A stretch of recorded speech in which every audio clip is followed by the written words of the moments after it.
Okay,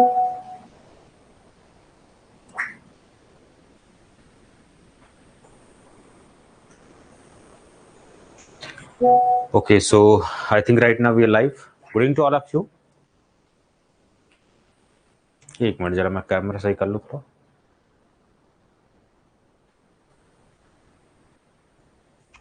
चलिए, so I think Rushik is there, Ajay is there, Umesh is there, Deepak is there, Shakib is there, okay, Rashmi is there,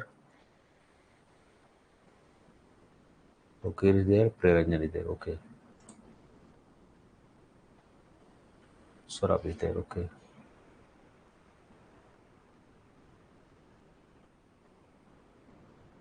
चलिए, so I think right now we can start the discussion. देखिए, ये session जो मैं करने वाला हूँ, ये session basically एक स्ट्रेटजी सेशन है, mainly for the pharmacist examination. आप में से जितने भी सारे लोग फार्मासिस्ट एग्जाम की प्रिपरेशन कर रहे हैं, बिकॉज जब मैं ये डिस्कशन कर रहा हूँ तो बहुत सारे चेंजेस मैं महसूस कर रहा था, बहुत सारे चेंजेस मैं फील कर रहा था एग्जामिनेशन के पैटर्न में, एग्जामिनेशन के कंडक्शन में. So that was very important to discuss, क्योंकि उसी के हिसाब से हमें अपनी स्ट्रेटजी चेंज करनी होती है. घिसे पीटे तरीके से अगर हम तैयारी करेंगे तो घिसे पीटे तरीके से रिजल्ट भी आएगा. बहुत सारी चीजें जो हुई हैं अभी वो देखते हैं थोड़ा सा. चलिए, एक बार आप जरा फटाफट बता दीजिए कि ऑडियो और वीडियो सब कुछ ठीक है. बहुत कुछ डिस्कस करने वाला हूं, बने रहिए. इंपॉर्टेंट जनरल डिस्कशन होने वाला, but it is very fruitful session. Please comment in the comment box whether audio and video everything is fine. चलिए, जब मैं आपसे बात कर रहा हूं, फिलहाल 19 अगस्त को यूपीएससी का डीआई एग्जाम हुआ है आपका. एम्स पटना का एग्जाम हुआ है आपका.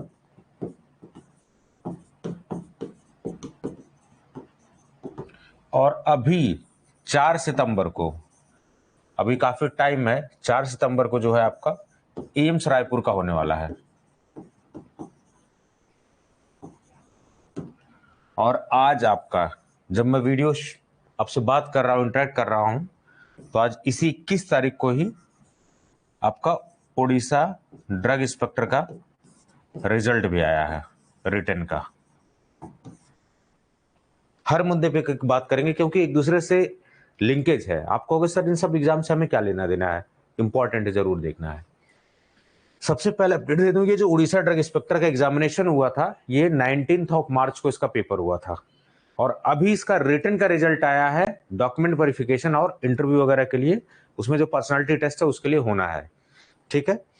फिलहाल जो अपडेट है वो 9 स्टूडेंट ऑलरेडी लिस्ट में हैं. और अभी बहुत सारे, फिलहाल वर्तमान की स्थिति बता रहा हूं, अभी बात हो रही है, स्टूडेंट बढ़ते जा रहे हैं धीरे धीरे, क्योंकि डेटा को ट्रेस कर पाना थोड़ा सा मुश्किल है.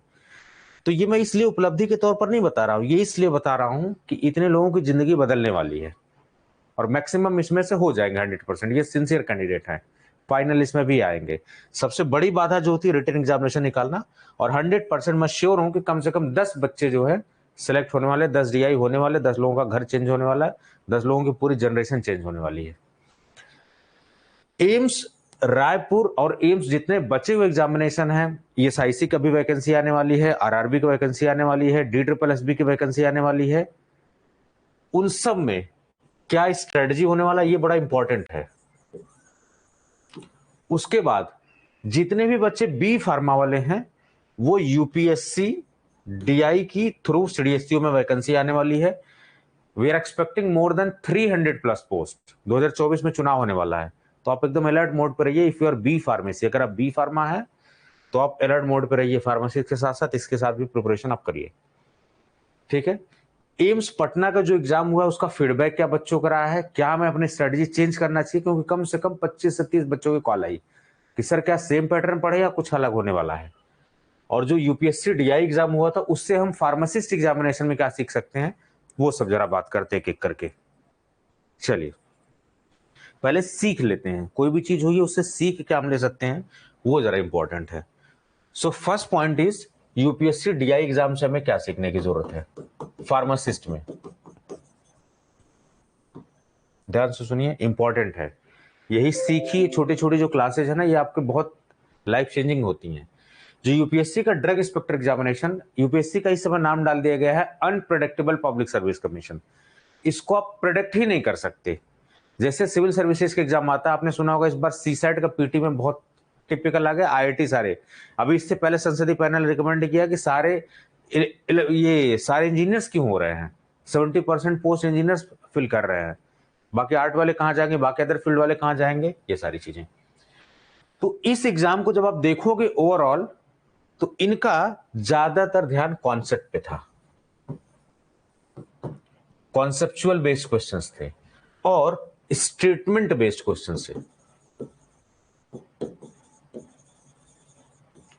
2 घंटे का समय दे रहे हैं, ये 150 क्वेश्चन आपसे पूछ रहे हैं, उसमें भी they are giving statement based questions. So statement based question तभी बनते हैं they are conceptual based questions. तो कहने का मतलब इस एग्जाम को अगर आपको सीखना है, इस एग्जाम से 2 चीजें सीखनी है, गड़बड़ बच्चों ने की। पहली बात, वो फैक्ट रट के गए थे, खाली फैक्ट रटने से आपका काम नहीं होगा, your concept should be clear. और आप अगर याद करो, इतनी सारी वीडियोस आप इतने दिन से देख रहे हो, मैं बार बार बोलता हूं कॉन्सेप्ट इज द इंपॉर्टेंट की। So concept is the important की। तो पहली जो हमें लर्निंग समझनी चाहिए, कॉन्सेप्ट। कॉन्सेप्ट का मतलब कोई चीज, जैसे मान लो लाइपोसोम्स हम पढ़ रहे हैं, तो लाइपोसोम्स है क्या, उसका यूज क्या है, लाइपोसोम्स लाया क्यों गया है, पहले क्या ऐसा सिस्टम था जिसमें प्रॉब्लम थी, अभी हमें लाइपोसोम की जरूरत पड़ गई, जब हमारे पास टैबलेट कैप्सूल सिरप है, देन व्हाई लाइपोसोम्स। ये होती है समझ based understanding. So your concept should be clear, पहली बात। दूसरी बात, जब ये स्टेटमेंट बेस्ड क्वेश्चंस आ रहे हैं, इट मींस कि आपको यहां पर टेक्निक लगानी पड़ेगी, एलिमिनेशन। ध्यान से सुनिए, एलिमिनेशन टेक्निक। और ये that is going to be time consuming.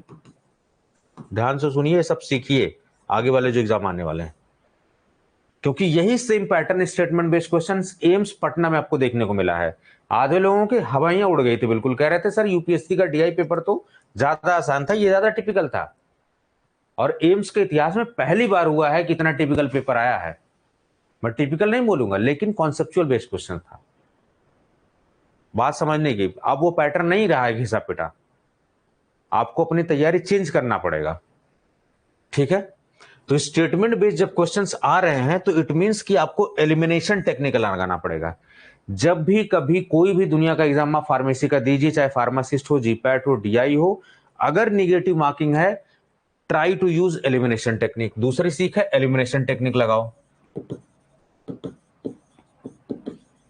It's very important. अच्छा ये क्वेश्चन है, ये ऑप्शन, ये ऑप्शन, ये ऑप्शन, ये ऑप्शन, अच्छा ये नहीं है, ये नहीं, ये है, ये है। हमेशा आपको कैलकुलेटेड रिस्क लेना पड़ेगा। एक माइंड सेटअप आप समझ लीजिए, कुछ इजी क्वेश्चन होते हैं, कुछ मॉडरेट होते हैं, कुछ टफ होते हैं। मैंने आपको बार बार बताया है, जो टफ क्वेश्चंस होते हैं, वो सारे टफ क्वेश्चंस अगर 2 4 10 भी आप कर ले जाते हो, तो आप टॉपर की रेंज में होते हो, वो रैंक डिसाइड करते हैं। बट जो मॉडरेट क्वेश्चंस होते हैं, वो आपको लिस्ट में ले आते हैं। और गवर्नमेंट जॉब में आप टॉप करो, 40 में हो, पोस्ट तो इक्विवेलेंट सबको मिल रही है। तो elimination technique is very important. दूसरी बात, एलिमिनेशन टेक्निक आप केवल डायरेक्ट, बच्चे क्या करते हैं, आप क्या गलती कर रहे हो, आप सीधे एग्जाम में elimination technique you are using, that is the major fault. आप सीधे एग्जाम में एलिमिनेशन टेक्निक यूज कर रहे हो। जब मैं टेस्ट सीरीज आपको दिया हूं, then why you are not using test series. Test series में लगाइए इसको, artificial intelligence based test series आपके कोर्स में, you make use of maximum about this technique. तो एलिमिनेशन टेक्निक को आप प्रैक्टिस कर लीजिए, बहुत इंपॉर्टेंट है। बिना एलिमिनेशन टेक्निक के निगेटिव मार्किंग बेस्ड एग्जामिनेशन आपका नहीं क्वालिफाई होने वाला, आप लिख के लीजिए, 100% कॉन्फिडेंस के साथ बता रहा हूं। आपके जहां 65 नंबर आ रहे हैं, आपके 75 नंबर ला देगी elimination technique. It's very important, so practice that. कैसे प्रैक्टिस करेंगे, प्रीवियस ईयर के क्वेश्चन पेपर में। ये उन लोगों के लिए सीख है जिनका हो गया हो गया, अब जो आने वाले उनके लिए सीख है कि आप अपना सारा ध्यान कॉन्सेप्ट पे ले आइए। लेकिन खाली कॉन्सेप्ट नहीं, कॉन्सेप्ट के साथ साथ फैक्ट भी दुरुस्त रखिए आप। तो जो लोग ये कह रहे थे कि सर जो आने वाले एम्स एग्जामिनेशन, उनमें क्या खाली कॉन्सेप्ट पढ़े या फैक्ट पढ़े या कुछ भी, आप हमेशा मेन फोकस रखिए कॉन्सेप्ट पे, बट फैक्ट को मत छोड़िए। फैक्ट का मतलब one liner question, one liner questions are very important, ठीक है। ये सारी चीजें, सो कॉन्सेप्ट एंड फैक्ट का एमलगमेशन होना चाहिए, दोनों मिक्सचर आपको पढ़ना है। दूसरी बात, कोई यहां पर अपडेटेड चीज कोई आ रही है, क्योंकि जब एम्स का एग्जाम, तो उसमें recent techniques, recent updates, practical based questions होते हैं एम्स में, बहुत सारे क्वेश्चन आप देखोगे ना प्रैक्टिकल बेस्ड क्वेश्चंस होते हैं, एक्चुअल डिस्पेंसिंग बेस्ड क्वेश्चंस होते हैं, थियोरेटिकल इन नेचर नहीं होते। वो क्वेश्चन भी आपको तैयार करने, वो ट्रेंड आपको देखने को मिलेगा। ठीक है। तीसरी बात, ये जो टाइम कंज्यूमिंग होते हैं आपको मैनेज करने पड़ेगा। और टाइम कैसे करोगे आप? प्रैक्टिस करके। 500 टेस्ट सीरीज प्रैक्टिस करके नहीं, 200 टेस्ट सीरीज प्रैक्टिस करके नहीं। मैंने आपको चेतावनी दी हुई थी कि जितना ज्यादा टेस्ट सीरीज लगाएंगे उतना माइंड सैचुरेट होगा आपका, और एक्चुअल एग्जाम में you are not going to perform. So it's better maximum आप 50 तक टेस्ट लगाओ, 10-20 is more than sufficient. Number doesn't matter, how you are using the test series that matters. ठीक है। एक भी टेस्ट सीरीज लगाइए, उसमें कुछ इंपॉर्टेंट चीज उसको नोट डाउन करिए, हर ऑप्शन को इलेबोरेट करिए, इस तरीके से टेस्ट सीरीज। भले एक टेस्ट सीरीज लगाने में 2 दिन लग जाए तो क्या से, शुरुआत में टाइम लीजिए, लास्ट में मैनेज करिए आप। तो यूपीएससी डीआई एग्जाम से सीखने में ये आया। और चौथी जो सीख आई कि हमें हमेशा अपने एनालिटिकल माइंड पे काम करना पड़ेगा।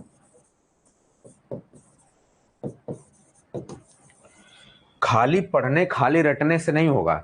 जब तक कि वो ज्ञान आपके सवाल लगाने में ना आए तब तक वो ज्ञान का कोई मतलब नहीं होगा आपके, if you are preparing for the competitive examination. तो अपने दिमाग को कैलकुलेटिव बनाओ, अपने दिमाग को आप एनालिटिकल बनाओ। क्वेश्चन देखे, क्योंकि सब क्वेश्चन, सब कुछ पेपर आउट होता है, क्वेश्चन सामने होता है, आपके आंसर सामने होता है, यू नीड टू आइडेंटिफाई।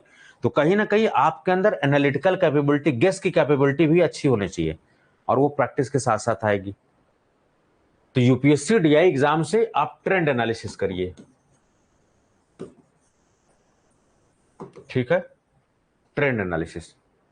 और आप देखोगे इसमें कि ज्यादातर ये घिसे पीटे क्वेश्चन नहीं है। जैसे मैंने बच्चों को बहुत अच्छा पढ़ाया हुआ है, लेकिन जैसे मैं पढ़ा रहा था गुड क्लिनिकल प्रैक्टिसेज, उसमें बताया कि जो आईईसी कमेटी होती है, कोरम वर्ड में बता रहा था।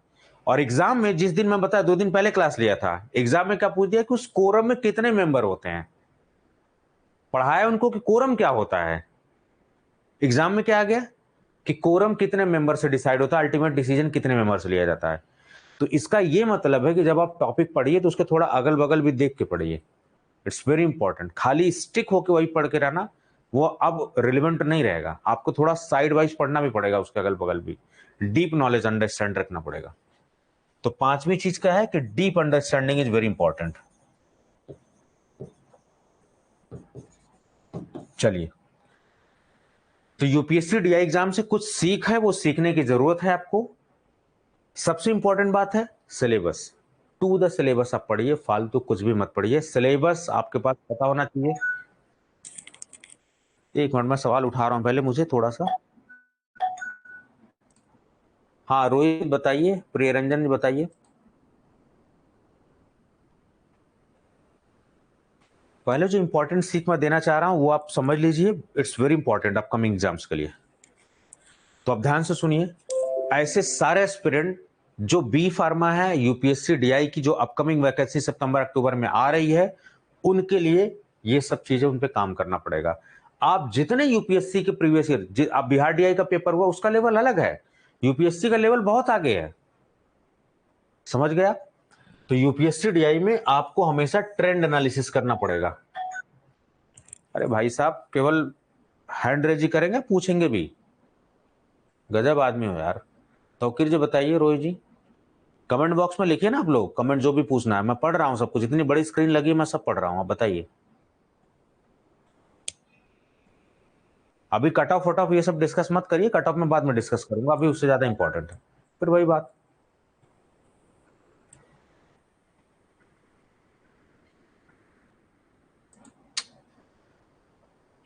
Vighnesh, Tauqeer ji and Rohit, please ask your questions, केवल हैंड रेज मत करिए, ठीक है। सवाल पूछिए चैट बॉक्स में।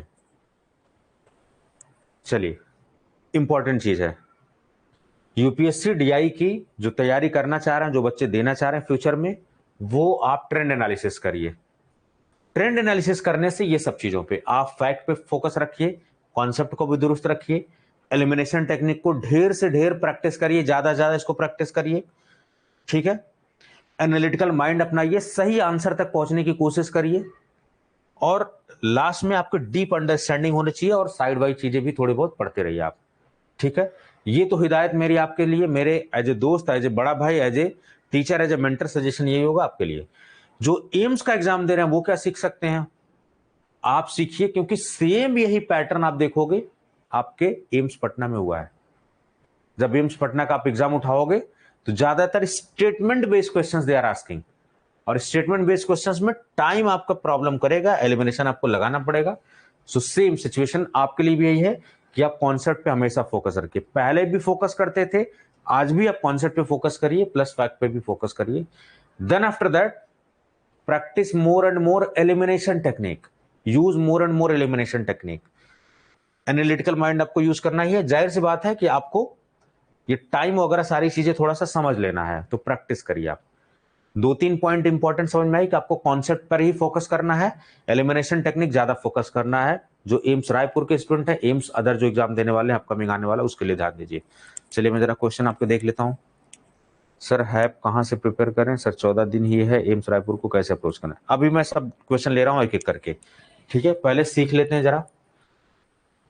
चलिए, दूसरा हमारा सवाल था एम्स पटना के बारे में, रिव्यू थोड़ा करते हैं कि एम्स पटना का क्या पैटर्न था। जब मैं बात कर रहा हूं AIIMS Jodhpur, AIIMS Bhubaneswar, AIIMS Patna, AIIMS Rishikesh, AIIMS Delhi का एग्जाम हो चुका है, तो जो मेन सेंटर उसका एग्जाम हो चुका है। आप देखेंगे कि जो एम्स दिल्ली का पेपर था that was much easier in comparison to AIIMS Patna. और मैं तो कहूंगा कभी डीआई का पेपर बीपीएससी के द्वारा हुआ था और एम्स पटना के एग्जामिनेशन देखोगे जमीन आसमान का। एम्स पटना का पेपर यहां था, डीआई का पेपर यहां था, एकदम धरातल पे। ये दो कारणों से होता है। टीसीएस एग्जाम जनरली कराती है, ऑनलाइन एग्जामिनेशन टीसीएस कराती है, या तो वहां पर जो बंदा है उसको बहुत ज्यादा फार्मेसी हवा नहीं लग रही है, या उसको कुछ सेट ऑफ क्वेश्चंस कहीं से मिले वो उठा के दे दिया। तो एक तो ये है कि डीप अंडरस्टैंडिंग या तो नहीं है वहां पर सब्जेक्ट की, इस तरीके से हो रहा है। दूसरी चीज आप देखोगे पेपर मॉडरेट टू टफ था। जो लोग कोलोजी पढ़ के गए थे केवल 3-4 क्वेश्चन कोलोजी का था, वो भी ढंग से कोलोजी का नहीं था। सबसे ज्यादा जूरिस्प्रूडेंस, डीएसबीएम, क्लिनिकल, सूटिक्स आपको देखने को मिला हुआ। ये सब क्वेश्चंस धोखा किसके साथ हुआ? कोलोजी वालों के साथ थोड़ा सा। बट ऐसा नहीं है कि आप आगे के एग्जामिनेशन में कोलोजी मत पढ़ो, कोलोजी द बैकबोन। तो कहने का ये मतलब है एम्स पटना ने जो एग्जाम दिया था अभी लेवल बढ़ा रहे हैं। वो लेवल क्यों बढ़ा रहे हैं? क्योंकि सभी के पास बेस्ट कोचिंग है, सभी के पास बेस्ट रिसोर्सेज हैं, लेवल ऑफ कंपटीशन बढ़ रहा है।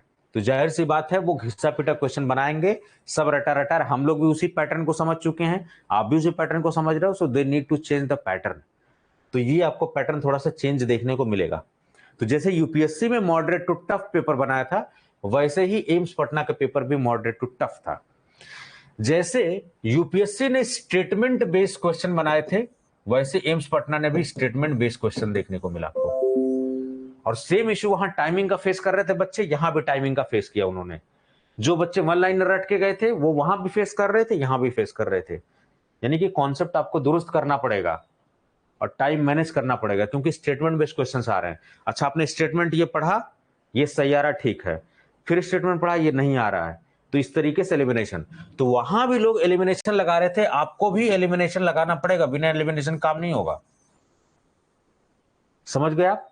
दूसरी बात आप देखो, ये डीएसबीएम और ये हॉस्पिटल एंड क्लिनिकल, ये थोड़े से बहुत ज्यादा ट्रेडिशनल नहीं है, बहुत ज्यादा पूछे जाए, लेकिन आजकल नॉन ट्रेडिशनल क्वेश्चंस बहुत आ रहे हैं, हट के question.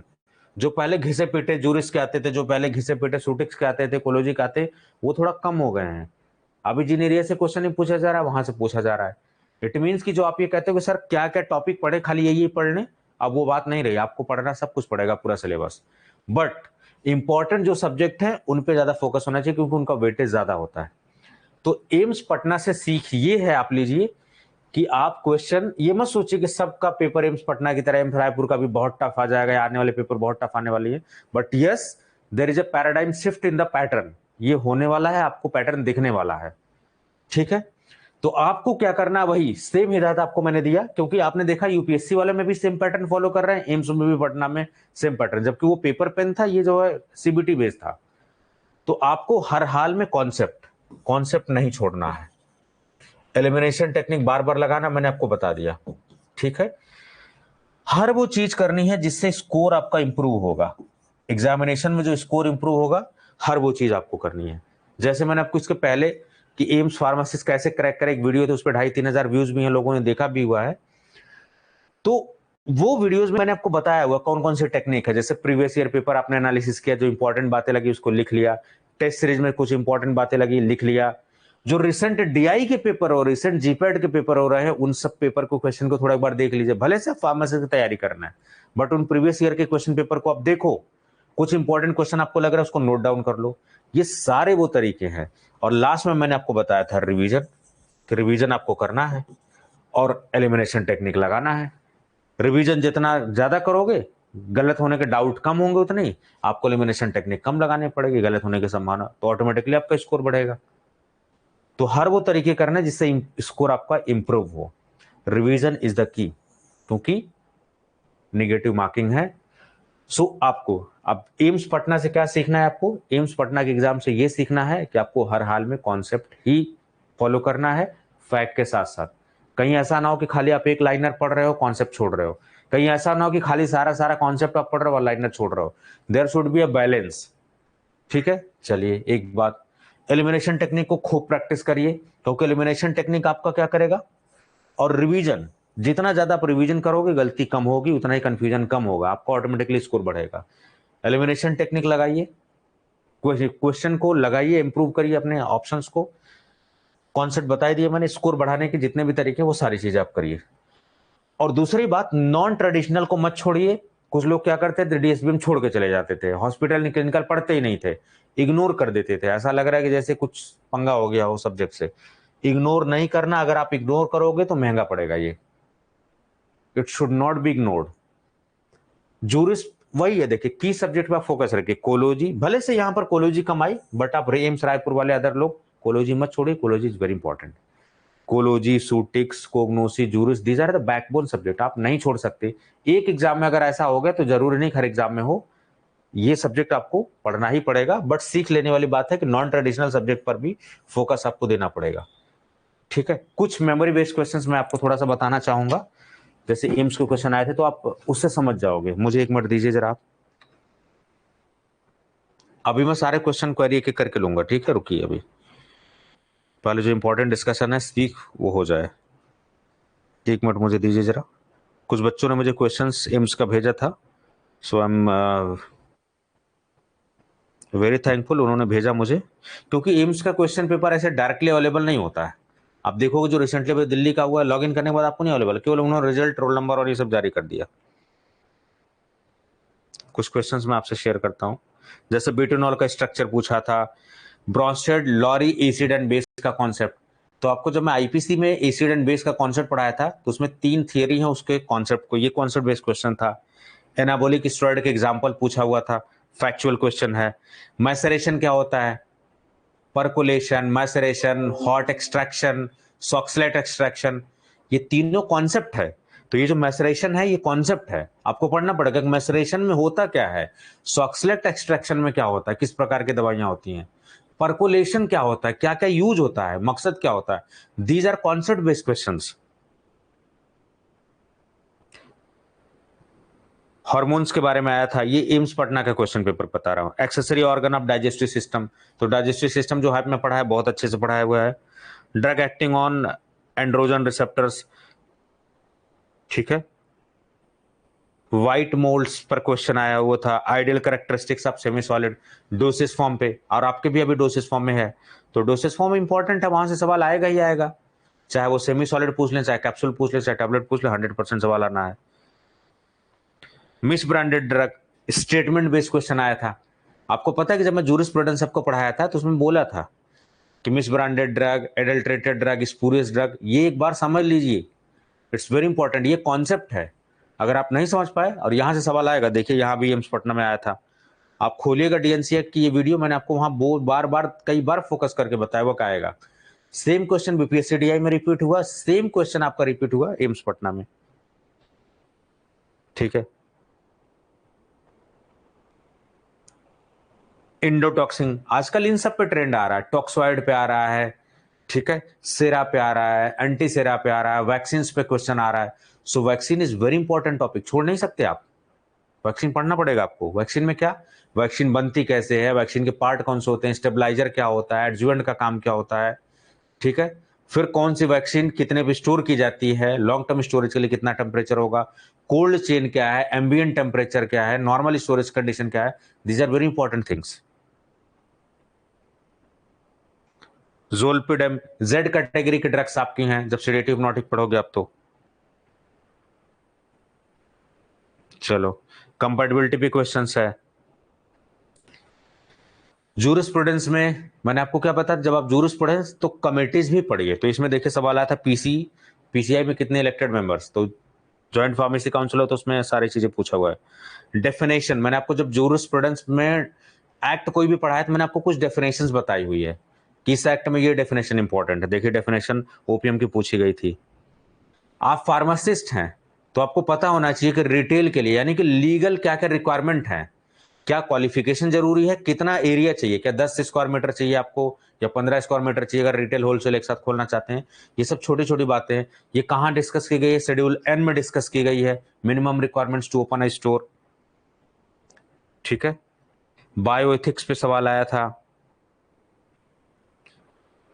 Merits and demerits of internal sources of recruitment, brain के कुछ पार्ट्स आए थे, हाइड्रोकार्बन की प्रॉपर्टीज आई थी, डिस्पेंस ड्रग कौन कौन सी होते हैं,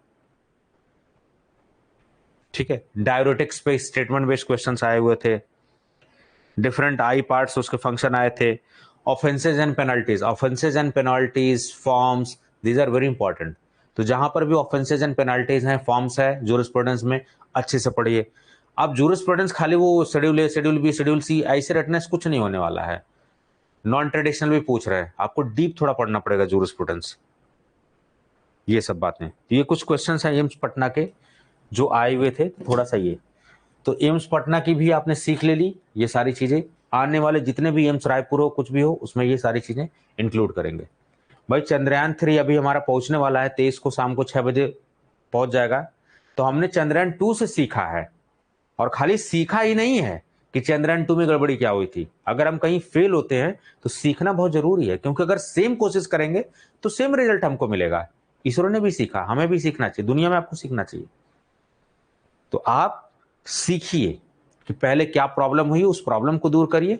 दूसरी बात, करेक्टिव एंड प्रिवेंटिव एक्शन लीजिए आप कि आगे से ऐसी चीजें ना हो, वो सारी चीजें। तीसरी, जो एम्स रायपुर का जो पेपर आने वाला है वो कुछ बच्चे पूछ रहे थे, मैं कुछ चैट बॉक्स में आपका देख रहा था, तो वो बड़ा इंपॉर्टेंट है, ठीक है। तरह इस पे भी बात कर लेते हैं थोड़ा सा, एम्स रायपुर।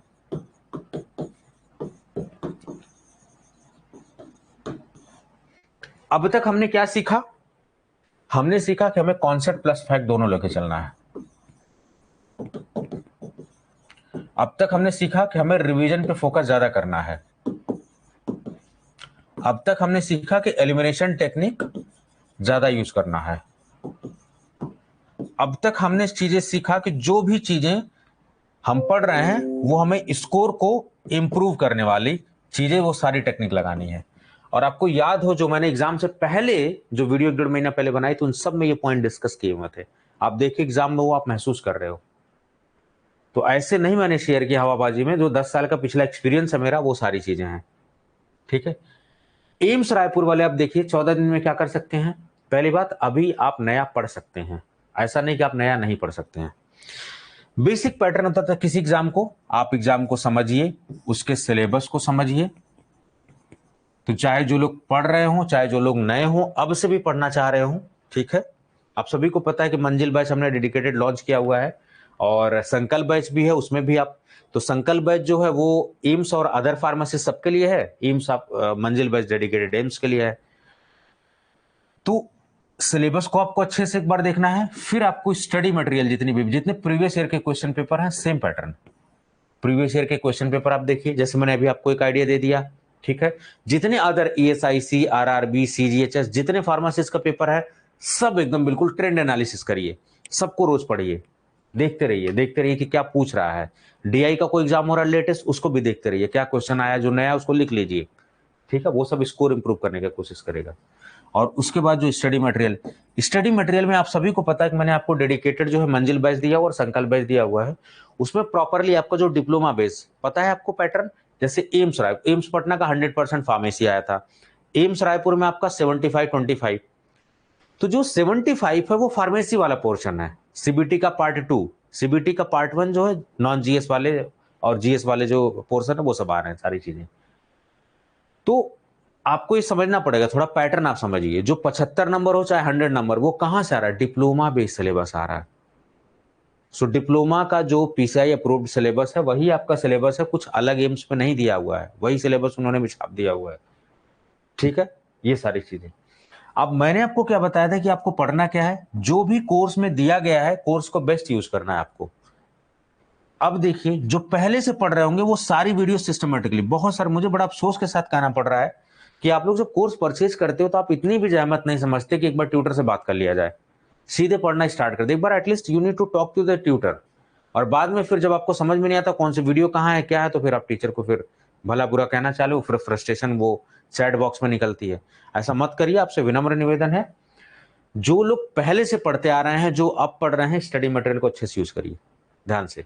जिनका एग्जाम 4 सितंबर को नहीं होने वाला है, वो स्टडी मटेरियल में जब आप कंटेंट ऑप्शन में जाओगे, क्योंकि लाइव और रिकॉर्डेड दोनों सेशंस के साथ है ये बैच, तो आपको स्टोर ऑप्शन में जाके कंटेंट ऑप्शन में जो वीडियो लेक्चर्स है उनको, क्योंकि कॉन्सेप्ट आपका हमेशा क्लियर होगा वीडियोस देखने से ही। तो वीडियोज ऐसे अभ्यर्थी जो 4 सितंबर को नहीं दे रहे, जिनके एग्जाम में समय है, make sure that you clear your concept. अभी आपके पास टाइम है, वीडियोस को देखिए, फास्ट फॉरवर्ड करके देखिए, बट कॉन्सेप्ट देखिए। और कुछ भी समझ में आ रहा है तो शॉर्ट नोट जरूर बनाइए। ये गलती बार बार मैं कहता हूं, लेकिन आप लोग गलती करते हो। अब जो बच्चे जैसे एम्स रायपुर का दे रहे हैं, 14-15 दिन बच्चे वो घबरा रहे हैं, परेशान हो रहे हैं, अब आपकी ये वीडियोस बहुत ज्यादा आपके काम नहीं आएंगी। जो आपने अपने बनाए हुए नोट्स, यानी कि जो आपकी 1-1.5 महीना पहले की प्रिपरेशन है, जो पहले से प्रिपरेशन कर रहे हो, अब ये नोट्स आपके लिए रामबाण की तरह काम करने वाली हैं। That is going to be game changer for you. तो ऐसे सारे अभ्यर्थी जो अभी जिनका एग्जाम दूर है, इस कोर्स को अच्छे से यूज करने के लिए वीडियोस का अच्छे से देखिए।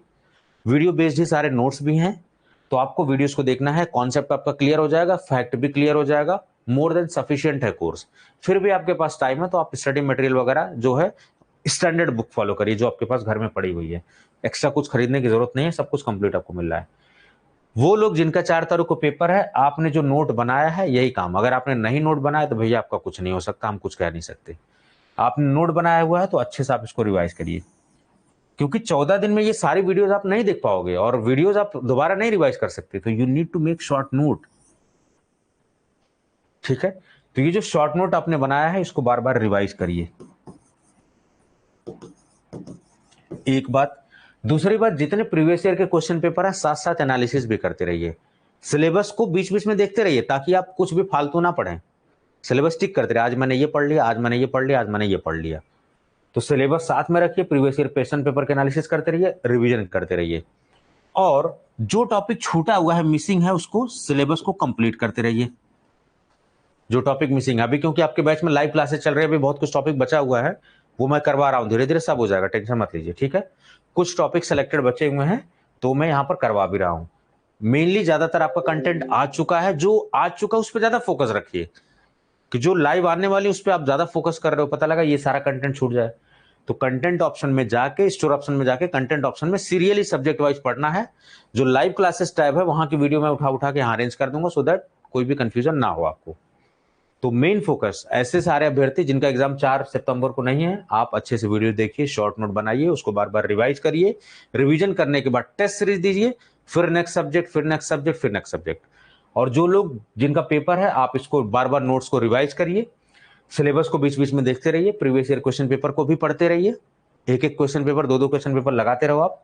और जो भी चीजें छूटी हुई हैं, आप वो हर चीज करो जिससे आपका स्कोर इंप्रूव हो। प्रीवियस ईयर क्वेश्चन पेपर कुछ इंपॉर्टेंट लग रहा है उसको नोट डाउन कर लो, कुछ टेस्ट सीरीज आप लगा रहे हो, कुछ इंपॉर्टेंट लग रहा है, नोट डाउन कर लो।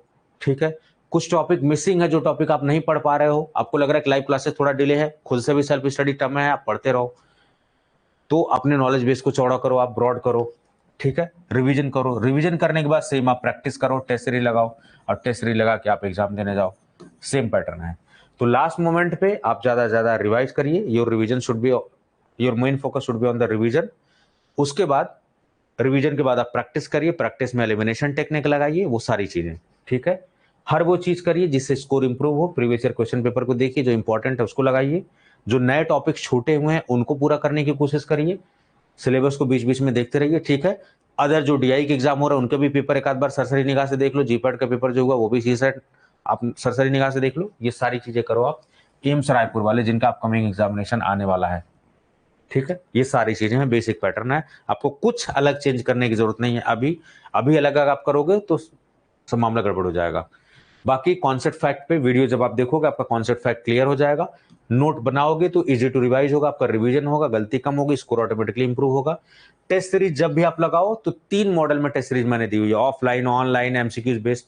ऑनलाइन टेस्ट सीरीज आप लगाओ, उससे ही पता लगेगा कि आपकी रैंक क्या है, आप कितना समय में कोई चीज क्वेश्चन लगा रहे हो, कितना आसान है, टफ है, आप क्या है, सब कुछ पता लगेगा। उससे स्कोर कैसे इंप्रूव करना है मैंने वो सारे तरीके बताए आपको, वो सब कुछ करो आप, ठीक है। एम्स रायपुर वाले या अपकमिंग जो फार्मासिस्ट का एग्जाम मारा है उनके लिए हिदायत है। चलिए, तो ये वाली बात भी हो गई। फिर उड़ीसा डीआई का रिजल्ट मैंने आपको बताया, उड़ीसा डीआई का भी यही हुआ था। उड़ीसा डीआई में ज्यादातर कॉन्सेप्ट था, फैक्ट था। आप एक सरसरी निगाह से अगर आप देखें तो निगेटिव मार्किंग एग्जामिनेशन में 3 ही 4 चीजों पे काम है। कॉन्सेप्ट फैक्ट को मिक्सर आप रखिए, एलिमिनेशन टेक्निक को बाकायदे रखिए, रिवीजन का पुख्ता इंतजाम करिए, स्टडी मटेरियल हमेशा अच्छा चूज करिए, फालतू की चीजें मत खरीदे, कुछ भी मार्केट में दुनिया भर की चीजें हैं। और स्टैंडर्ड सबसे होता है आपकी स्टैंडर्ड किताबें जो पब्लिश हुई हैं, जो पहले से चली आ रही, के डी त्रिपाठी हो गई, लैकमैन हो गई, इन सब में, और उन्हीं पे बेस्ड हमारे नोट्स वगैरह होते हैं। तो ये सारी चीजें सीखने वाली बात है। Now coming on the questions, क्या क्या आपके क्वेश्चंस है वो जरा मैं बात कर लेता हूं, ठीक है। कुछ पूछना है तो पूछते रहिए। पटना का कट ऑफ क्या हो सकता है? देखिए साकिब जी, जनरली एम्स का जो कट ऑफ होता है वो होता है आपके 70% के आसपास, 60 to 70% के आसपास। लेकिन एम्स पटना का पेपर थोड़ा सा टफ आया था, तो you can expect 60 to 65% cut off उसकी जा सकती है। 60 से 65 क्वेश्चन जनरल कैटेगरी के लिए, मे बी लेस देन 60 भी हो सकती है, but 60 to 65% for general. Paper इतना अभी आसान नहीं आया था, ठीक है। सर डीएम में एक्सपीरियंस भी जरूरी है दीपक जी? बिल्कुल दीपक जी, अब एक्सपीरियंस जरूरी नहीं है, it's not mandatory, it's desirable. Supreme court का ऑर्डर आ गया है अभी। एम्स पटना में बच्चे चले गए थे बिहार, ये एम्स पटना कह रहा हूँ, पटना हाईकोर्ट बच्चे चले गए थे बिहार, दोबारा फॉर्म ओपन करना पड़ गया बिहार सरकार को कि बिना एक्सपीरियंस वाले को भी आप मौका दीजिए, ठीक है। तो अभी एक्सपीरियंस शेड्यूल सी का, क्योंकि जो रूल्स है डीएनसी एक्ट में ऐसा कहीं कुछ मेंशन नहीं है, तो सुप्रीम कोर्ट का भी ऑर्डर आ गया, नाउ इट्स डिजायरेबल है तो ठीक है, नहीं है तो कोई दिक्कत वाली बात नहीं, आप फॉर्म भरिए। सर हैप कहां से प्रिपेयर करें? देखिए हैप को प्रिपेयर करने के लिए रॉस एंड विल्सन की किताब जो है बहुत अच्छी किताब है। चाहे आप डिप्लोमा में कहते हैं सर हमें इतना हाई फाई क्यों पढ़ा रहे हो, आप देख रहे हो एम्स का लेवल क्या आ रहा है, देखो डीआई का पेपर फेल हो जा रहा है। तो कहने का मतलब ऐसे बच्चे जो जिनको लगता है कि सर जीपैट का पढ़ाते, जीपैट का नहीं पढ़ाता हूं भाई आपको, मेरा एक्सपीरियंस जीपैट का है, डीआई का है, फार्मासिस्ट का है, इन सब एग्जाम्स को क्वालिफाई किया हो तो आपको गाइड करता हूं कि अच्छा ये जीपैट के लिए इंपॉर्टेंट या डीआई के लिए इंपॉर्टेंट है, और आप गलत समझ रहे हो, आपको फायदा देने की कोशिश और आप समझ ही नहीं पा रहे हो। तो वो सेपरेट करके बताता इसलिए हूं ताकि आपको मल्टीपल, एक कोर्स से मल्टीपल फायदा हो, खाली हमको कोर्स बेचना नहीं है, आपका भी फायदा हो, ठीक है। सब लोग, not everybody is working for the money, ठीक है। खाली मैं अगर मनी के लिए काम करता तो मैं खाली यही करता, मैं जॉब भी साथ साथ करता हूं, आपको पता है।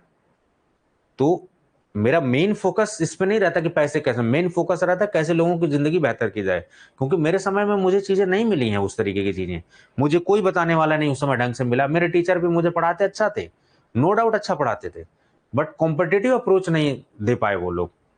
कई एग्जाम में दिक्कत हुई, कई एग्जाम में मैं फेल भी हुआ, कई एग्जाम में बहुत अच्छा किया, वो सारा एक्सपीरियंस आपसे साझा करता हूँ, ठीक है। आज जो आप जिस कंडीशन में, आपके लिए लाइफ बहुत ईजी है। हमें तो यूट्यूब पे भी उतना इंटरनेट महंगा था, कोई इंटरनेट नहीं यूज करता था, यूट्यूब नहीं यूज करने को मिलता था ढंग से, आपको तो सारी चीजें मिल रही हैं, ठीक है। तो फैसिलिटीज बढ़ी हैं, हेल्दी कंपटीशन बढ़ा है। तो भारती जी मेरा आपको यही कहना है कि हमारे जो नोट शेयर हैं किए हुए, जिन भी टॉपिक्स कवर्ड हो गए हैं, आप वो टॉपिक को हमारे ही नोट से पढ़िए, इंपॉर्टेंट है, क्योंकि बहुत अच्छे से मैंने रॉस एंड विल्सन से पढ़ा है, टोटोरा से पढ़ाया हुआ है। If you are diploma candidate do not panic, आप अपने लेवल को थोड़ा बढ़ाइए, ठीक है, केवल पतली पतली किताबें, केवल वही जो घिसी पिटी किताबें पढ़ के हैं वो सब पढ़ने से नहीं होगा। अभी ट्रेडिशन हैज बीन चेंज्ड, क्योंकि एंट्री हो चुकी है, बी फार्मा और डिप्लोमा दोनों दे रहे हैं फार्मासिस्ट का examination. So you need to increase your level. Ross and Wilson अच्छे से पढ़िए, ठीक है, टोर्टोरा अच्छे से पढ़िए, बट अभी इतना टाइम नहीं है, वो काम मैं कर रहा हूं। उस किताब से अच्छी चीजें, रॉस एंड विल्सन की जो अच्छी चीजें हैं आप देखना, ज्यादातर हैप के नोट्स मैंने रॉस एंड विल्सन पे बेस्ड आपको दिए हैं, स्टैंडर्ड लेवल के नोट्स हैं। आप चाहे उससे फार्मासिस्ट की तैयारी करो, चाहे जीपैट की, चाहे डीआई की, एक बार आप अच्छे से तैयारी कर लो, सारे एग्जाम की तैयारी आपकी हो जाएगी। सो यूज आवर नोट्स और सेल्फ स्टडी के लिए रॉस एंड विल्सन। सर 14 दिन है, एम्स रायपुर को कैसे अप्रोच करें? प्रिय रंजन जी, मैंने आपका जवाब दे दिया है। AIIMS Raipur syllabus please explain. एक मिनट रुकिए। एम्स रायपुर का जो पैटर्न है वो 75 प्लस 25 है।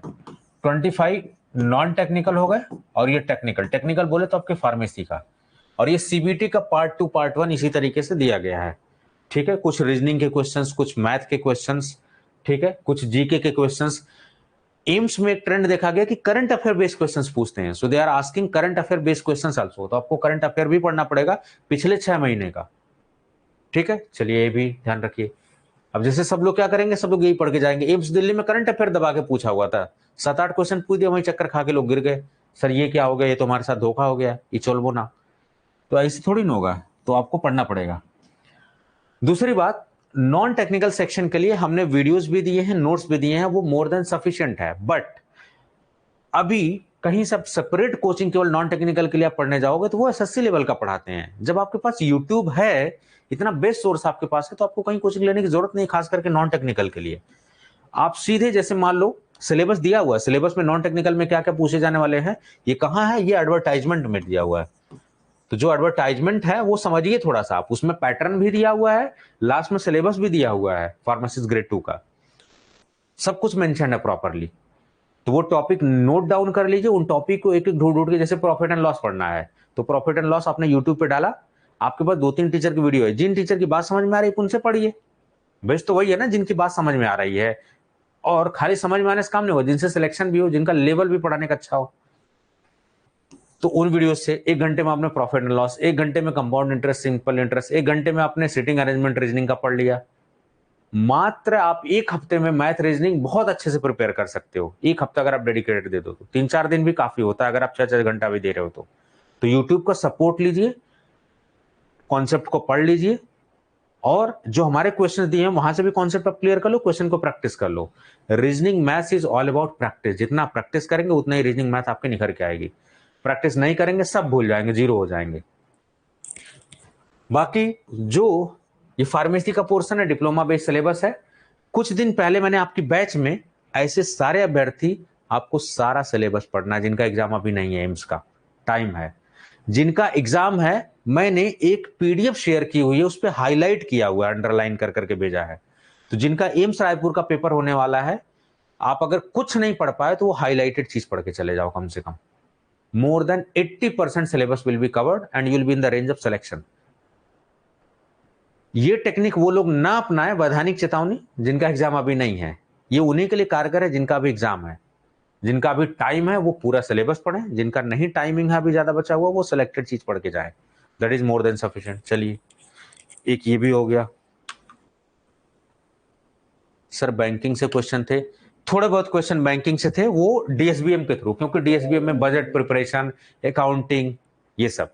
ठीक है, drug store and business management, आप सोच के देखो, आप फार्मासिस्ट हो, आप मेन काम तो ये डिस्पेंसिंग आपको, तो डीएसबीएम आना ही चाहिए।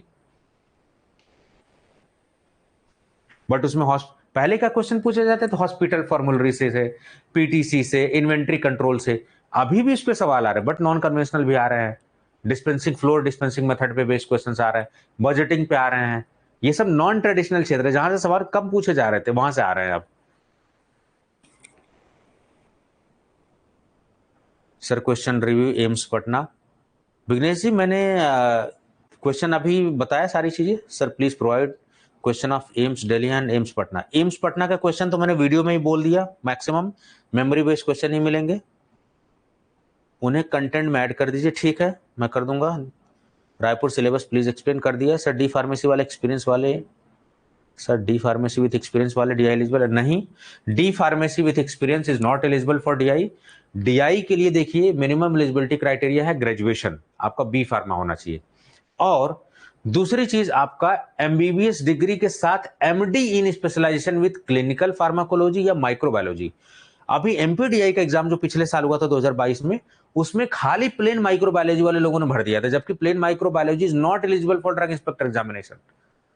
बट उन्होंने भर भी दिया, एग्जाम भी दे दिया, और पेपर भी उन्हीं के हिसाब से आ गया, और बच्चे चले गए जबलपुर हाईकोर्ट, हाईकोर्ट चले गए मध्य प्रदेश, और रिजल्ट होल्ड हो गया। नतीजा खुद ये लोग रिक्रूटमेंट एजेंसी वाले गड़बड़ करते हैं और बाद में जो बच्चों का भविष्य बर्बाद करते हैं। जब आपको पता है कि प्लेन माइक्रोबायोलॉजी एलिजिबल नहीं है, तो आपने फॉर्म भरते वक्त क्यों उनको एक्सेप्ट किया? और उसके साथ साथ इतना बड़ा ब्लंडर किया कि सारा फार्मेसी का पेपर उठा उठा के माइक्रोबायोलॉजी आपने दे दिया।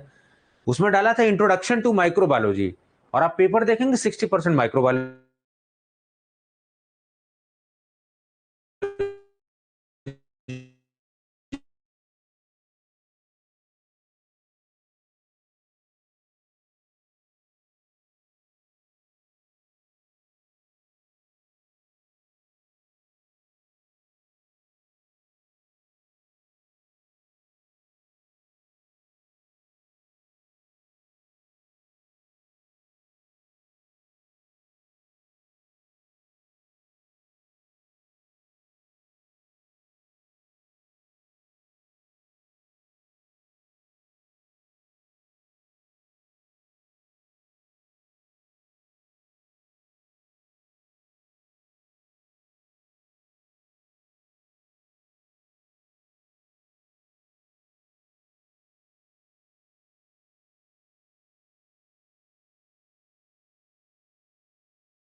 चलिए, सो आई थिंक हम दोबारा कनेक्ट हो चुके हैं। थोड़ा सा बीच में इंटरनेट की कनेक्टिविटी का इशू आ गया था।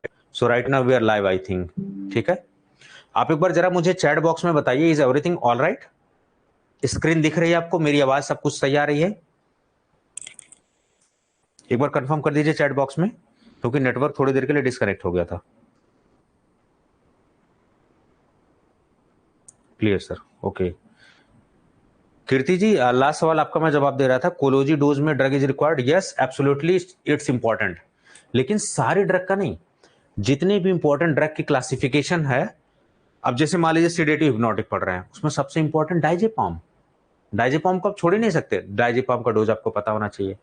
पैरासीटामोल है, उसका पता होना चाहिए। ये सब जो कॉमन ड्रग्स हैं, मेटफॉर्मिन, उसका डोज पता होना चाहिए।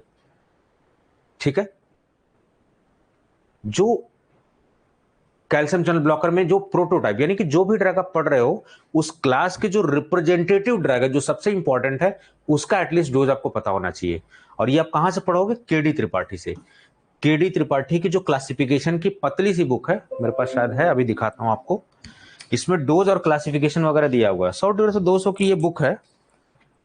केडीटी आपको भूलना ही नहीं है, ये बड़ा इंपॉर्टेंट है, जो काम आती है काफी। डोज क्लासिफिकेशन, अगर आपने क्लासिफिकेशन पे कमांड कर लिया तो आप समझ लीजिए 50% कोलोजी काम हो गया आपका।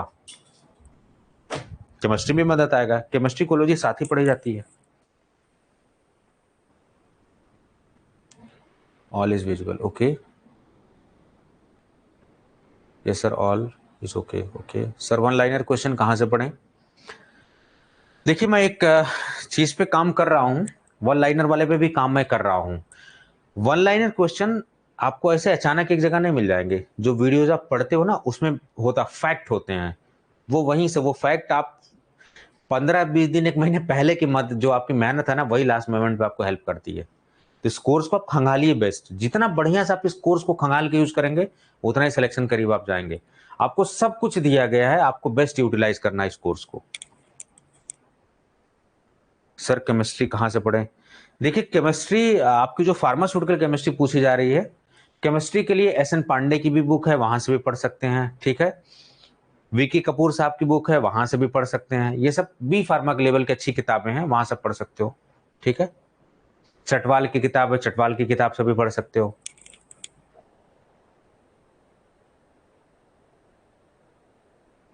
ठीक है, मैं पढ़ाऊंगा सारी चीजें, रोहित आप परेशान मत होइए, आपको तैयार करके ही भेजूंगा आप सभी को।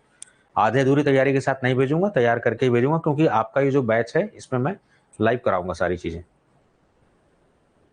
ठीक है, एक आध दो दिन अभी पीसी क्लासेस डिस्टर्ब हुई हैं, क्योंकि बहुत सारा प्रेशर, आप देख रहे हो ना, इतने सारे एग्जाम थे, इतने सारे लोगों की रिस्पॉन्सिबिलिटी मेरे ऊपर थी। अब देखो, अभी इनका एग्जाम हुआ था, ये कट ऑफ परेशान हो रहे थे, भैया कट ऑफ कहाँ है, पेपर कैसा है इसका, सर आंसर की जारी करिए, इनका आंसर की भी बनाना है। आंसर टिक कर चुका हूं मैं, लेकिन टाइम नहीं मिल रहा कि मैं आंसर की जारी कर दूं।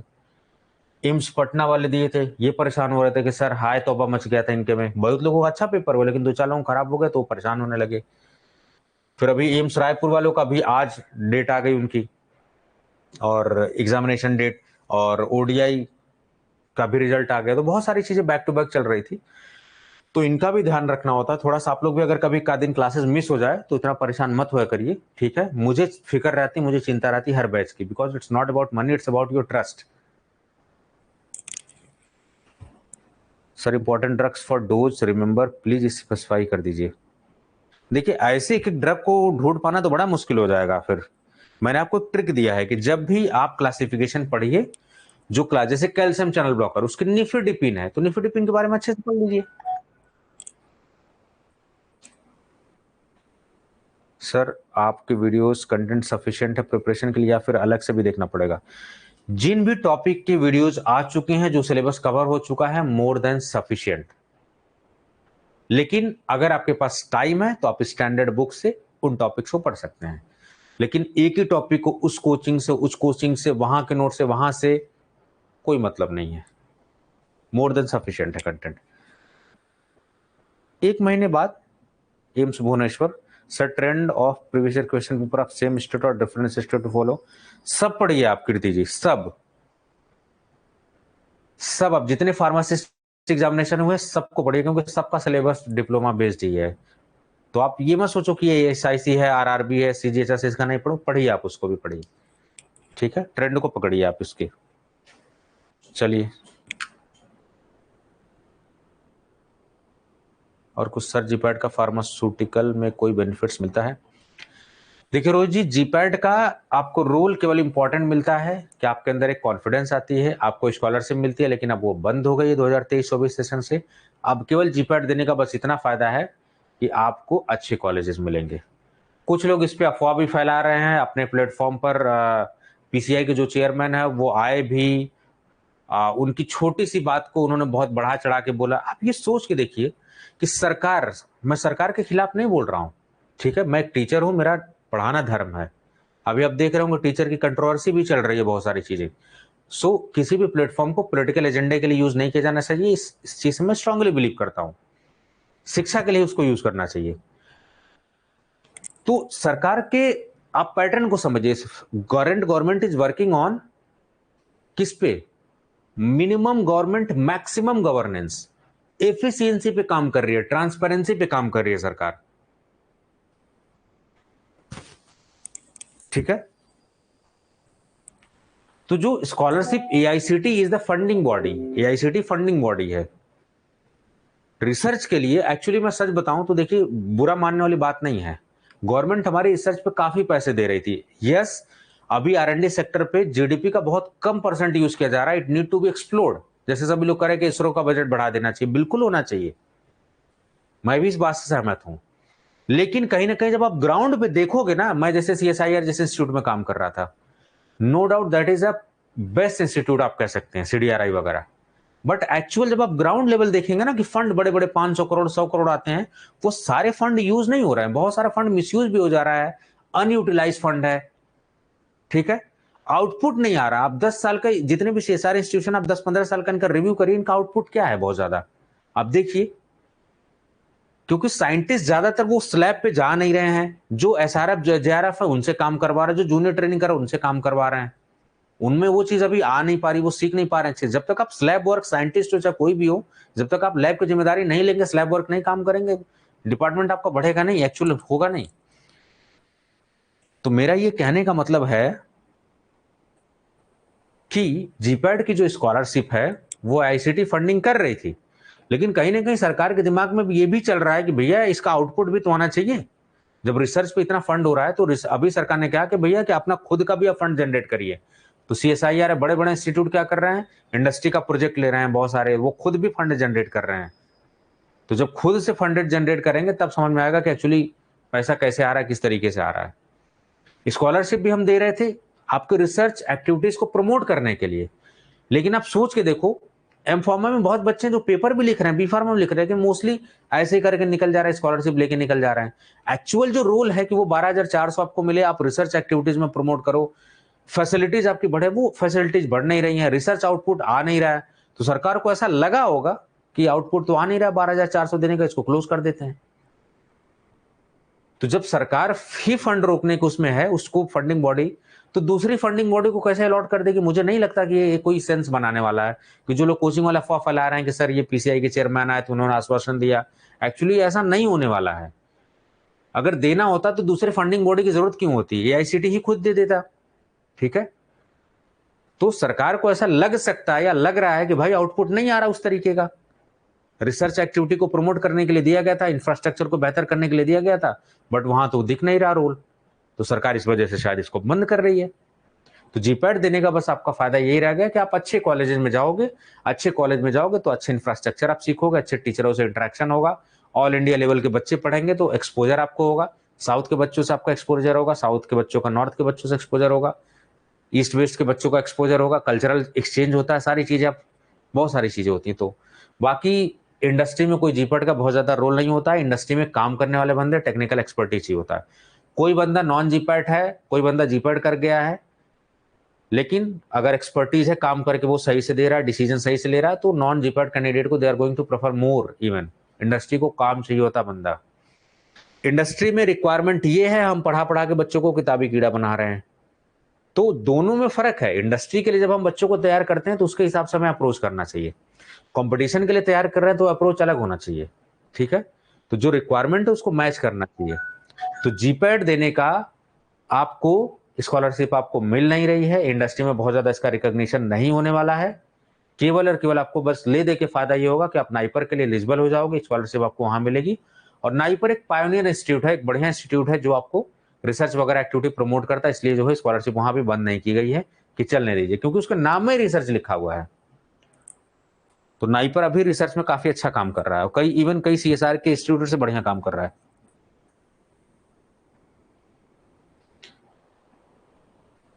एम्स ऋषिकेश कब हो सकता है? एम्स ऋषिकेश का we are expecting very soon, क्योंकि रीओपन की गई थी वैकेंसीज को, तो आपको प्रॉपर समय मिला है लोगों को तैयारी है। थोड़ा सा और तैयारी देके मेरे ख्याल से बहुत जल्दी इसकी जो एग्जामिनेशन डेट अनाउंस होने वाली है। ठीक है, तो जीपैड का स्कॉलरशिप का फाइनली मैं ये बोलना चाहूंगा, मुझे पर्सनली ऐसा लगता है, may be I may be wrong, personally ऐसा मुझे लगता है कि स्कॉलरशिप शायद नहीं मिलेगी आपको। अभी तो नहीं मिल रही है और आगे भी शायद ना मिले, क्योंकि जब फंडिंग बॉडी चेंज करने से नहीं हो जाएगा। पीसीआई कहां से ले, पीसीआई भी तो सरकार को रिक्वेस्ट डालेगा ना कि हमें ये फंड चाहिए, और सरकार को देना होगा तो वो एआईसीटी को दे चाहे पीसीआई को दे। जब एआईसीटी को नहीं दे रहे थे पीसीआई को क्यों देगी? थोड़ा सा ये सोचना पड़ेगा हमें।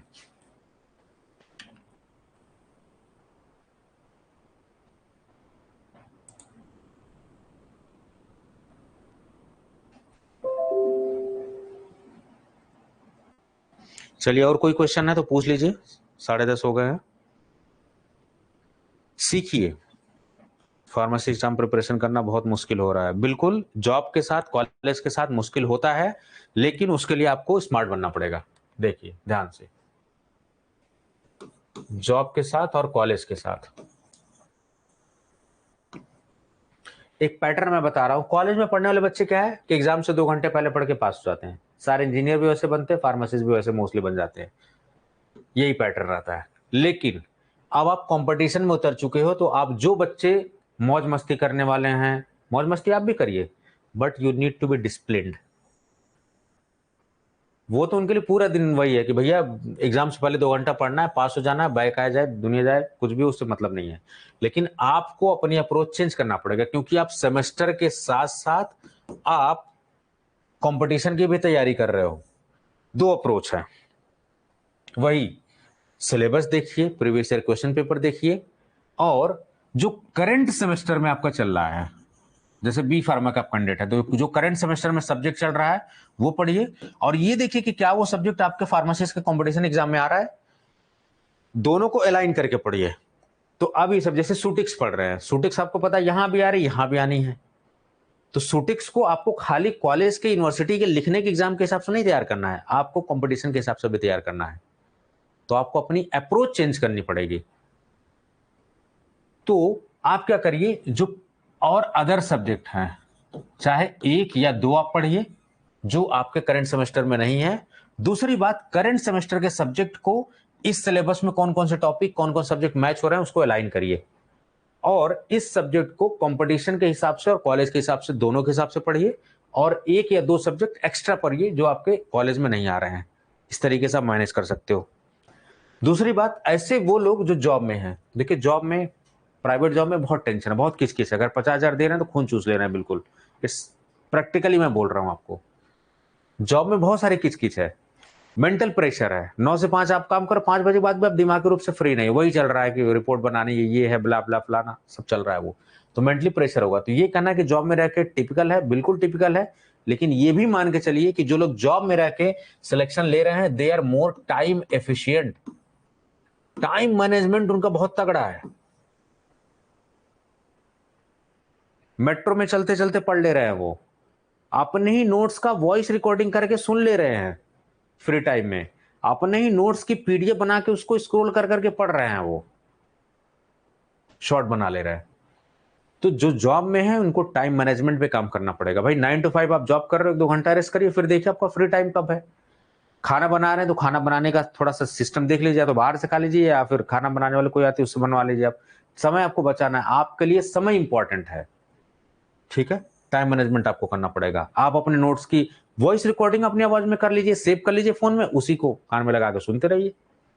आप अपने नोट्स की पीडीएफ बना लीजिए, उसी को बार बार पढ़ते रहिए, ठीक है। मेरे लेक्चर से अगर आप कहीं मूव कर रहे हो, आप लेक्चर जहां पर नेट है आप देखते रहो, लेक्चर्स को देखते रहो, सुनते रहो, ठीक है।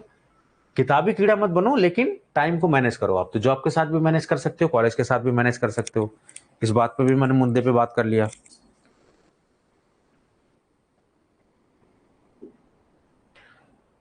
सर यूपीएससी डीआई का फाइट क्या रहता है? देखिए यूपीएससी डीआई एक अच्छे लेवल का एग्जामिनेशन होता है। यूपीएससी डीआई के लिए, यूपीएससी ऐसी बॉडी है, अगर आप उसके मर्म को समझ गए, उसके रग को आप जिसको कहते हैं समझ जाना ना, तो आप इजीली एक बार नहीं 10 बार उसका एग्जाम निकाल पाएंगे। अगर आप नहीं समझ पाए, जिसको कहते हैं चक्रव्यूह भेद नहीं पाना, आप एक बार यूपीएससी को समझिए, उसके साइकोलॉजी को, कि उसके जो पेपर सेटर होते हैं, statement based question, 1 2 are correct, 1 2 and 3 are both are correct, ऐसे क्वेश्चन सिविल सर्विसेज में भी पूछे जाते हैं। और पहले सिविल सर्विसेज में एलिमिनेशन टेक्निक भी लग रहा था, अभी इतना टिपिकल पेपर कर दिया कि आप एलिमिनेशन टेक्निक ही नहीं लगा पाते हो। पिछले 10 साल 20 साल का पैटर्न था, एलिमिनेशन टेक्निक वाज वर्दी, लेकिन अभी काम नहीं कर रहा है वहां एलिमिनेशन टेक्निक, क्योंकि कोचिंग वाले मजे हुए खिलाड़ी, पुराने पुराने प्लेयर हैं, ठीक है। तो समझ गए हैं सारी चीजें। तो यूपीएससी अपना कभी एनसीईआरटी दे देता है, कभी वो स्टैंडर्ड बुक से दे देता है, कभी क्या दे देता है। इस बार सीसेट सबका धुआं निकाल दिया। तो यूपीएससी ऐसा है ना, बॉडी अच्छे लेवल की बॉडी है वो, और वो हमेशा कुछ ना कुछ ट्राई करते रहते हैं। उनका जो, और उनका क्वेश्चन आप देखो, केस बहुत कम जाता है उनका, कोर्ट वोर्ट में नहीं जाता है। कुछ भी इशू होगा वो क्लैरिफिकेशन के साथ सब कुछ डाउट क्लियर करते हैं। सो जब भी आप यूपीएससी के लिए पढ़िए, ट्रेंड को पकड़िए, सबसे पहले ट्रेंड एनालिसिस करिए, उसके जितने 10 साल के पिछले पेपर हैं समझिए। अच्छा ये क्वेश्चन दिया तो किस माइंड सेटअप से दिया होगा, इस क्वेश्चन से क्या जानना चाह रहा है यूपीएससी एग्जामिनर। हर क्वेश्चन के पीछे एक एक स्टोरी है, उस चीज को समझिए। एक बार जहां आप ये पकड़ पाए ना, सारे डीआई एग्जाम यूपीएससी का बिजली निकाल पाओगे। 7th 8th सेमेस्टर का तो बहुत ही कम आता है जीपैट में, तो 7th 8th सेमेस्टर सीरियसली लेना जरूरी है क्या? देखिए बिल्कुल सही आप कह रहे हो रोहित जी, कम आता है लेकिन स्किप नहीं कर सकते। ठीक है, जब भी कभी आपको अच्छी रैंक ले आनी हो, आपको टॉपर बनना है, तो आपको सारा पढ़ना पड़ेगा। जीपैट एक ऐसा एग्जामिनेशन है ना, अगर उसमें 2-3 सब्जेक्ट भी सिलेक्टेड पढ़ के जाओ तो भी आप क्वालिफाई हो जाओगे, अगर क्वालिफाई की बात है तो। लेकिन हर एग्जाम में ऐसा पॉसिबल नहीं है। सूटिक्स अच्छे सूटिक्स पढ़ लीजिए, केमिस्ट्री अच्छे से पढ़ लीजिए आप। थर्ड ईयर की सूटिक्स बहुत पूछी जाती है, फर्स्ट ईयर की सूटिक्स बहुत पूछी जाती है, बायो फॉर्म पे क्वेश्चंस बहुत होते हैं, वहीं फाइनल ईयर में एनडीडीएस के क्वेश्चन 2 ही 3 होते हैं। ठीक है, तो आपको जीपैट में सेलेक्टिव होना पड़ेगा। मैंने इन्वर्टर अड्डा के यूट्यूब चैनल बनाया हुआ कि जीपैट के इंपॉर्टेंट टॉपिक्स, जीपैट कैसे स्कोर करना, वो सब वीडियोस थोड़ा देखिए। सर यूपीसीडीआई आपकी कॉपी नोट्स काफी हैं, बिल्कुल काफी हैं। और मैं आपको देखिए ऑनेस्टली, मैं एक बंदा हूं ऐसा जो ऑनेस्टली कहीं पर अगर कमी रहती है, कुछ चीजें जैसे अभी एग्जाम हमने दिया है, कुछ चीजें लैगिंग थी उसमें, तो उसको हम इंप्रूव कर रहे हैं। इतनी भी लैगिंग नहीं थी कि आपका सिलेक्शन ना हो, लेकिन कुछ चीजें इंप्रूव समय के साथ। अब जो यूपीएससीडीआई का कोर्स लेटेस्ट आएगा उसमें बहुत कुछ एडवांस फीचर मिलेंगे, बहुत कुछ सीख के साथ उतरेंगे। चंद्रयान का मैंने एग्जांपल दिया, अगर आप सेम चीज से सीखोगे नहीं तो सेम रिजल्ट आपको मिलेगा, इसलिए सीखना पड़ेगा। तो चंद्रयान 3 मिशन में भी सीखा गया, तो आपको भी सीखना पड़ेगा।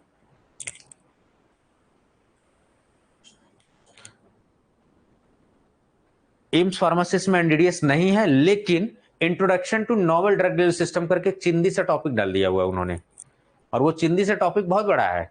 तो उसमें जनरली आपको liposomes, nano particles, control drug delivery system, sustained release, ये सब थोड़ा बहुत पता होना चाहिए, जस्ट हैव एन आइडिया।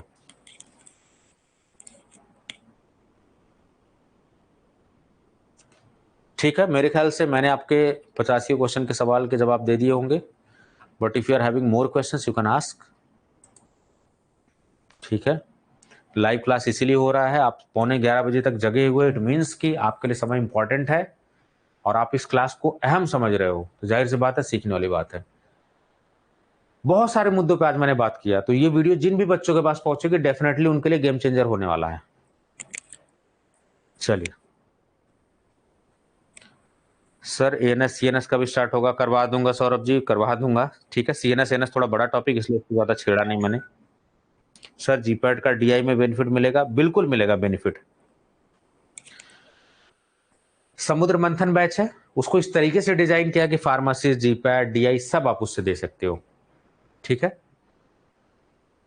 बिल्कुल हेल्प होने वाली है, क्योंकि अब जीपैट के टॉपिक देखना उठा के वो आपके फार्मासिस्ट में भी आते हैं, डीआई में भी आते हैं, तो क्या अलग तैयारी करोगे? टैबलेट पढ़ा आपने तो एक बार अच्छे से पढ़ लो, और इतने अच्छे से पढ़ लो कि वो जीपैट के सवाल भी लग जाए, डीआई के भी, फार्मासिस्ट के भी लग जाए। तो अलग अलग फार्मासिस्ट जीपैट डीआई की तैयारी नहीं होती, एक ही साथ होती है, बस अप्रोच थोड़ा सा अलग रखना होता है, लेवल अलग रखना होता है।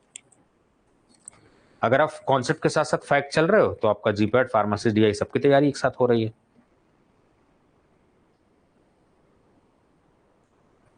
चलिए और बताइए, कुछ पूछना है तो प्लीज पूछ लीजिए।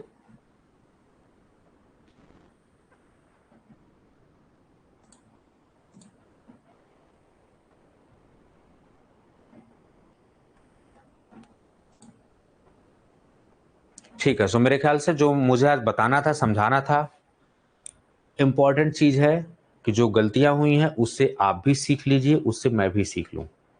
हम लोग ना सीख सीख के ही इवॉल्व होते हैं, परफेक्शन तभी आता है जब धीरे धीरे धीरे धीरे चीजें करके इवॉल्व होते हैं। देख लेना जरा, कुछ और तो नहीं है आपके?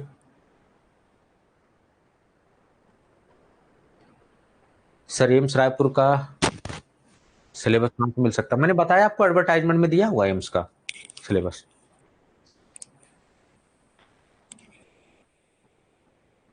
सौरभ जी पूछ रहे हैं सर आपका जॉब क्या है? मैं एक असिस्टेंट प्रोफेसर हूँ और एक यूनिवर्सिटी में पढ़ाता हूँ, मैं एक कॉलेज में।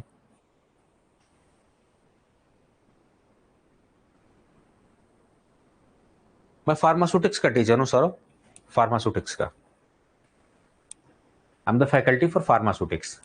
बट मैंने अपने आप को इस तरीके से इवॉल्व किया कि आप मेरे से केमिस्ट्री पढ़ लीजिए, आप मेरे से, आपने देखा ही होगा जब आप कोर्सेज में देखते होगे, ज्यादातर मैक्सिमम मेरा ही फेस आपको दिखता है। उसके पीछे बहुत बड़ा रीजन है। ऐसा नहीं कि मेरे द्वारा, मेरे अलावा और कोई है ही नहीं टीचर, मैं ही सब कुछ हूं, ऐसा कुछ नहीं तो घमंड वाली बात हो जाएगी। बहुत अच्छे टीचर हैं, लेकिन थोड़ा सा उनसे तजुर्बा मेरा ज्यादा हो गया है, थोड़ी सी चीजें उनसे समझ थोड़ी सी बेटर है। तो बच्चों का ये कहना होता है कि सर आप लीड करिए, ठीक है। डीआई बैचेज में भी मुझे मैं लीड करता दिखूंगा, आपको जीपैड में भी दिखूंगा, फार्मासिस्ट में भी। तो सबका ये कहना होता है कि सर आप मैक्सिमम, क्योंकि सबसे ज्यादा एक्सपीरियंस लेके मैं ही बैठा हूं और मेरे से पुराने भी फैकल्टी, बट एक्सपीरियंस ही सबको डिफरेंशिएट करता है। सर अलॉन्ग विद कोलॉजी please tell about chemistry related to. जब भी आप केमिस्ट्री पढ़िए, इंपॉर्टेंट जो है उसके स्ट्रक्चर भी पढ़िए, ठीक है, उनके यूजेस भी पढ़िए। कोई रिंग स्ट्रक्चर किसी भी ड्रग में अगर है तो उस रिंग स्ट्रक्चर को पढ़िए, जैसे रेनिटिडीन में कौन सा रिंग स्ट्रक्चर होता है, ये सारी चीजें जो इंपॉर्टेंट। क्लासिफिकेशन इंपॉर्टेंट है। क्लासिफिकेशन जब आप केमिस्ट्री के पर्सपेक्टिव से पढ़ें तो केमिकल क्लासिफिकेशन इंपॉर्टेंट है। उसमें जो रिप्रेजेंटेटिंग ड्रग है, जो जैसे कैल्शियम चैनल ब्लॉकर निफेडिपिन, तो निफेडिपिन का स्ट्रक्चर आप देख लीजिए, निफेडिपिन में कौन सा रिंग सिस्टम है वो थोड़ा सा देख लीजिए आप। कोलोजी में आप उसका यूज, एप्लीकेशन, मैकेनिज्म पढ़ोगे, लेकिन केमिस्ट्री के पर्सपेक्टिव इस तरीके से। सो मर्ज द कोलोजी एंड केमिस्ट्री, दोनों एक साथ अप्रोच कर पढ़िए।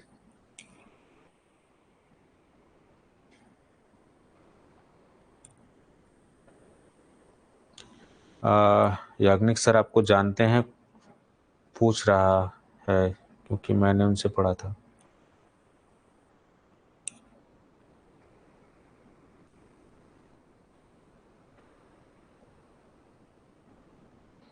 चलिए कुछ और क्वेश्चन है तो फटाफट पूछ लीजिए, ठीक है। सीख लीजिए गलती से, मैं बार बार कह रहा हूं, आप भी सीख लीजिए, मैं भी सीख लेता हूं, ठीक है। दोनों दोनों पे काम करना होगा। सिलेक्शन जिम्मेदारी एक की नहीं है, खाली मेरी जिम्मेदारी नहीं, आपकी जिम्मेदारी नहीं, it's both responsibility, it's a shared responsibility. मैं आपको मटेरियल, मैं आपको रास्ता सुझा सकता हूं, मैं आपको रास्ता तरीका बता सकता हूं, आपके कॉन्सेप्ट क्लियर कर सकता हूं, अल्टीमेटली आपको एग्जाम फेस करना है।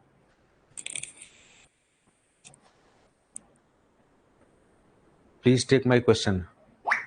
सर ये वीडियो कंटेंट में ऐड होगा? बिल्कुल ऐड होगा, ताकि कंफ्यूजन ना हो, क्योंकि बच्चों को फिर यही लगेगा ना। हाँ मैंने सवाल आपका ले लिया प्रियरंजन जी, ठीक है। यही लगेगा कि मतलब केवल अभी इतना ही पढ़ाया गया क्या, लेकिन रिकॉर्डेड सेशंस भी साथ आ रहे हैं, ठीक है। So I think there is no more question, so I am closing this session. उम्मीद कर रहा हूं कि आप सीख लेंगे इन सब चीजों से। जिन बातों पे मैंने फोकस किया, फोकस करिए। तो कुछ बातें इंपॉर्टेंट जो निचोड़ इससे देखा जाए, concept is the king, concept. दूसरी बात रिवीजन, नेगेटिव मार्किंग में रिवीजन का बहुत इंपॉर्टेंट रोल है, एलिमिनेशन टेक्निक का बहुत इंपॉर्टेंट रोल है। शॉर्ट नोट बार बार बनाइए, आप शॉर्ट नोट बनाइए, उसको रिवीजन करिए आप। बिना शॉर्ट नोट बनाने से कुछ नहीं होगा। मैं बार बार कहता हूं, एक पतली किताब की मार्केट में, ये फार्मासिस्ट की, ये जीपैड की, डीआई की बुक आ गई, ये कलर्ड आ गई बुक, ये ऐसी आ गई, कोई लिख के दे सकता है क्या कि आप सेलेक्ट हो जाओगे इस बुक को पढ़ने के बाद? नहीं। लेकिन मैं आपको कह देता हूं कि आप इस कोर्स को पढ़ोगे, मैं गारंटी के साथ कह रहा हूं कि आप सेलेक्ट हो जाओगे, और सेलेक्ट भी हो जाते हैं बच्चे। जो दो चार चूक जाते हैं वो कहीं ना कहीं थोड़ी बहुत गलती से चूक जाते हैं। भरोसा रखिए अपने मेंटर पे, ठीक है, भरोसा। अभी जैसे 9-10 लोगों का मैंने बताया, अभी 2 लोगों का और मैसेज आया। अभी जब मैं आपसे बात कर रहा हूं, 2 लोगों का मैसेज आया कि sir I have also qualified the examination for Odisha drug inspector. 11 candidate इस समय जब मैं आपसे बात कर रहा हूं, 11 कैंडिडेट सेलेक्ट हो चुके हैं, ठीक है। और ये 11 लोगों की जिंदगी बदलने वाली है।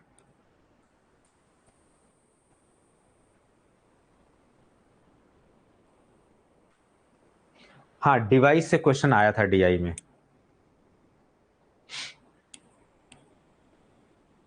ठीक है। सो आई थिंक मैंने आपके सारे क्वेश्चंस, एक मिनट और जरा स्क्रॉल करके देख लूंगा थोड़ा सा। मेरा सिस्टम जो जिससे मैं क्लास लेता हूँ वो साइड में रखा हुआ, सामने वाली जो टेबल काफी दूर है, तो मुझे वहां से ढंग से दिखाई नहीं देता है, तो मैं यहीं से काम चला लेता हूँ।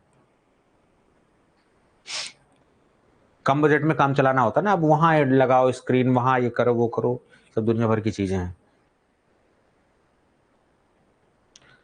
सर यूपीएससी डीआई एक्सपीरियंस हटा दिया? बिल्कुल, डीआई का एक्सपीरियंस डिजायरेबल हो गया है, ठीक है, it's not mandatory. Sir test series आपकी ऑनलाइन टेस्ट सीरीज दी हुई है। टेस्ट सीरीज के लिए हिदायत यही है गुरविंदर जी, कि जब भी आप टेस्ट सीरीज लगाए, बिना रिवीजन के, बिना कॉन्सेप्ट मत लगाइए। डायरेक्ट अगर टेस्ट सीरीज लगाने बैठेंगे फ्रस्ट्रेट हो जाएंगे। तो एक पैटर्न है, कोर्स को यूज करने का एक पैटर्न है। आप कॉन्सेप्ट को क्लियर करिए, शॉर्ट नोट बनाइए, टेस्ट सीरीज लगाइए।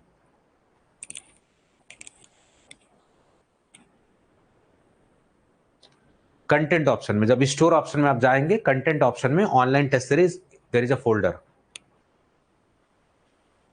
सर 1 से 5 mock test series full syllabus add कर दीजिए। ठीक है, मॉक टेस्ट और बढ़ा देंगे।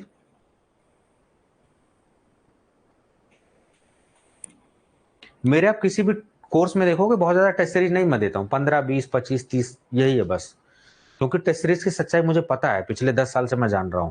बनाने को क्या है, बुक उठाना है, उनकी बुक उठाओ, उनकी बुक उठाओ, बस टेस्ट सीरीज को टाइप करके क्रिएट करवा दो। किसी भी टीम मेंबर को बोल दो, क्रिएट करके टेस्ट सीरीज दे देंगे वो। 10 क्वेश्चन का एक टेस्ट बना दिए, फिर वो दिखेगा कि नहीं 500 टेस्ट है, और बच्चे खुश हो जाएंगे, और लास्ट में जब खरीदने के बाद लगेगा अरे यार इसमें तो क्वेश्चन ही नहीं है। तो हमारे यहाँ ऐसा नहीं होता है, हम लोग एक्चुअली पे काम करते हैं। Sir please start biopharmaceutics. Okay, interesting topic.